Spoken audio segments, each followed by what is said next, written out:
Okay, Mel, so what are we going through tonight? We're going putting and just the surrounds of the green here. And the real significance is here, if you have 100 shots, Jack, 60 are in the area we're talking about. And this is an area that you can dramatically improve your scorecard by. This you can do at home, and so we're going to prove your putting, and that's what we're going to do. How many of them shots are on the green? Or 40 putts is the average putts on the green. Out of 100, like? Out of 100. 40% is 40%, Jack. Now what I'm saying is that if you could get a little improvement, you know, in your putting, if you get 2 single putts and you get 60, you get 34 putts. Can you imagine, Jack? You'd have you'd be 6 shots off your score. Now here's the thing I'm suggesting. This is Ballinamore Golf Club. It's a beautiful 9-hole course. But what you should have on your is a little putting score that you're here, Jack. Do you see? 2 putts, 1 putt, and then you tot it at the end, and you tot it up here. Now I guarantee that's where you're about 39 putts. And Jack, what I'm asking you to come down to 34 putts, easily attainable. I call it a stag, or whatever you want to call it. It's a short-term, attainable goal. This you can do, and you can do it by using the system. And you use the same system for putting? Use exactly the same system. Now there is little things about it that are slightly different. You don't need power, obviously, and there's a thing called one. And so basically what you're trying to do in putting, Jack, is you're trying to eliminate a lot of this wrist movement. So basically you're trying to move from the shoulders, but like that. And the other thing of putting is psychological. So you have to have this great attitude. I'm a great putter. I hold everything. It's called Geist. It's called oneness. And the idea is you don't be trying to put the ball on the hole. You're just trying to make your stroke from 5 o'clock to 10 o'clock. And remember this bend, Jack, the ball goes hunting the hole. It wants to dive into the hole. And this everybody can do. And now this is Melvin on the green, and the thing is, you'll see that he's taken the putter, what he thought was back to 5 o'clock, but his putting improved dramatically. And this is the way I want everyone to putt from now on. There's a little putting aid that I invented, but basically Melvin used to take putter back on the inside, but I'm getting him to move his arms. You see here, Jack, move them back there. And see the putter? I'm moving it out here to 5 o'clock, like this. And you see he's moving it out. You see there? That's exactly what I'm getting him to do. And that's what you have to do. Come across the ball, slightly open putter right, and watch it out. It's going to come out here, and that's. Now, the funny thing, Jack, and this is what I'm going to say to you, when Melvin looked at the video, he was neutral. Do you know what I'm saying? His putter was going up and down the target line. And it's the same thing, like this inside, giving away the line. The whole idea behind it is a thing called zero. Zero means you're on the line. Now, the other thing, Jack, it's very important that you move from the tips of your shoulders. And so the putting stroke is very easy, and the feeling you get is you hit the left side of the ball and you just give it this little left spin and the ball dives into the hole. So that's really putting, Jack. Okay, Mel, what about the other 20 shots around the green? Around the green. Well, you see here, Jack, the Joker. And this is what I'm really encouraging people. And they use a Joker club, which is a 7-iron. Why do you call it a Joker club? Because the amazing thing about this club, Jack, you can miss the ball and it'll still run along the ground. It'll do everything for you. It's completely on your side. And this is a hugely important club in bringing down your score. And that's why I call it the Joker club. Now, the only thing, Jack, is we have to create the clockwise spin on it. But like as night follows day, or as there's things that have to work together. If you're a bad chipper, basically you have a problem with your grip. And the thing about it is, Jack, the real problem with chippers who can't, they're very bad around the green. They have what's called a de-lofted club face. So they're clugging the ground, they're doing all sorts of things, and it goes through to the wedge and everything else. And like the simple solution, and this is the only way to chip, Jack, is to get the club face open. get it mad open like that. And like I go to every way of explaining things, but I think of it like I have a knife here, and this I brought this. I go to any length to explain anything. But if the knife is like that, it'll bang in. There's a pound of butter. Okay, think of it like this, Jack. If the knife goes like that, bangs off the putter. Closed. And everybody comes in, and then the duff and everything else. Now, if I turn the knife this way, do you see this way, Jack? And I bang it in like that, what do you see? The knife will cut through the butter. Yeah. So the secret, like, to chipping, Jack, and this is extremely important, is to cut the ball. So in other words, the club face is slightly Open. it's open. Now you're going to ask a question, will the ball not go to the right? And Jack, the ball doesn't go to the right for a very simple reason. What part of the club meets the ball? It's the bottom of the club. It meets the bottom of the ball, and that has check spin, but it also has backspin. So you couldn't do this with a driver. So what I'm really saying, Jack, is the importance of chipping is that you cut underneath the ball, and the ball is like the knife and it just slides under it. Now here's the big thing, and this is awkward and this is hard work, but we've got to do it. The way the grip works, Jack, is simple. Somebody comes to me for a lesson. Your hands have a natural position which is there. Now if I turn my hands to the right, out of their natural position, they want to come back to here. So if somebody comes to me like with this grip, see my left hand, Jack? Yeah. You see, like that. What do I know is going to happen during the swing? It's going to close. It's going to close. You're a goner. You're an absolute goner. So what face do we want? We want a Weak left hand. we want an open face. So what's the secret? And you and I have been working on the grip, Jack, the last 2 weeks, and Jack's grip has improved enormously. What we're saying is get your left hand here, get away from all those knuckles like that, Under the club. and get it under the club like that. Now this is very important. It's called a piano grip. It's with your fingers. And what you do with your right hand is you have to push it way over on the club like that. Now you can use this just for chipping. You don't have to use it for driving. So if my right hand is there, Jack, what's going to happen during the swing? It's going to open. It's going to open the face. And what happens?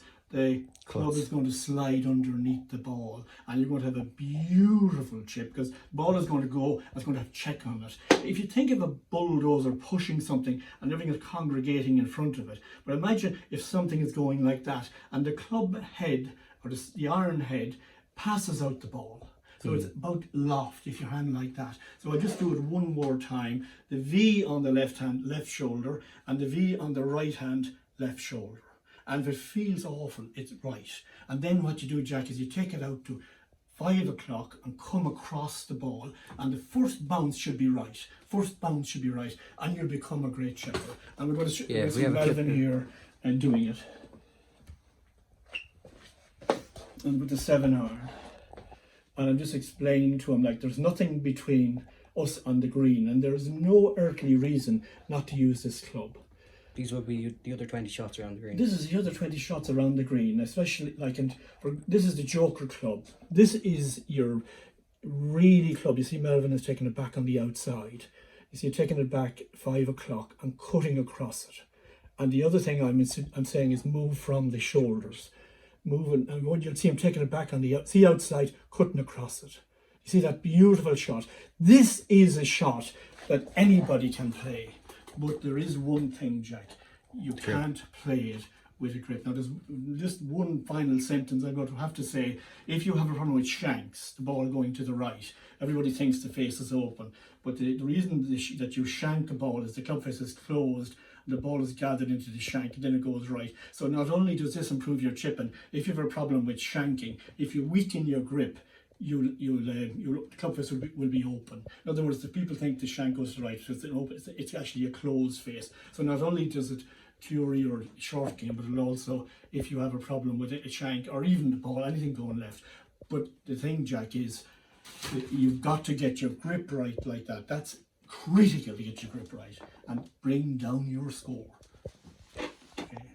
Okay, Mel, and what if you're in the bunker or you need to go over a bunker? If you're in the bunker or go over the bunker, you have to use a lofted club. And I'm suggesting, forget about 5 or 6 wedges. Shane Lowry is brilliant and he has one pet club. He has a club he likes, 58 degree, It could be 60 degree, and basically it's a pet club that he gets. And again, Jack, the very same principle. You can't get the club face open if you're what we call the hooky grip. Forget about it. You've got to get the weak grip where your hands are turned to the left. This is extremely important, that your right hand is like that. You can see two knuckles, one knuckle, the two V's goes to your left shoulder. Now this is a grip for this shot. Doesn't mean you use it for driving, but this is for this. And your hands, what will happen is they'll work slightly back during the swing. And what will they do to the club face, Jack?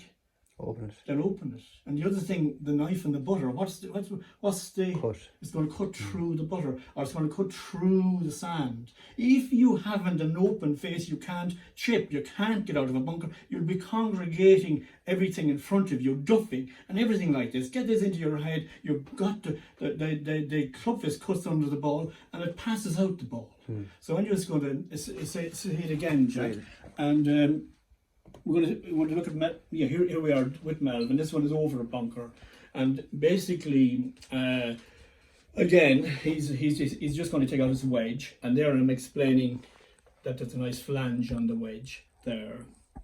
Now what you will see here, Jack, is that Melvin takes it back on the outside, and he comes across the ball, and he keeps the club face open. Some people say I'm pulling. See the way I'm pulling him out here, and say go left, left, left. And I'm asking him to do it with his shoulders. See, like that, with his shoulders. But it's 5 o'clock to 10 o'clock. And some people say, imagine you have a pint of Guinness sitting on the club face.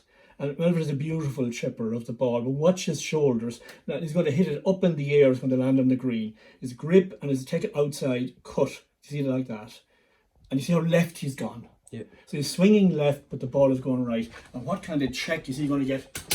Backspin. He's going to get backspin on the ball. And like, let me put it this way, Jack. We have covered 40 putts and 30 shots around the green. So you're really back down to 2/3 or so of the whole round. Yeah, so this is what I'm saying. You're down to fairway woods and driving. Really, that's what's left.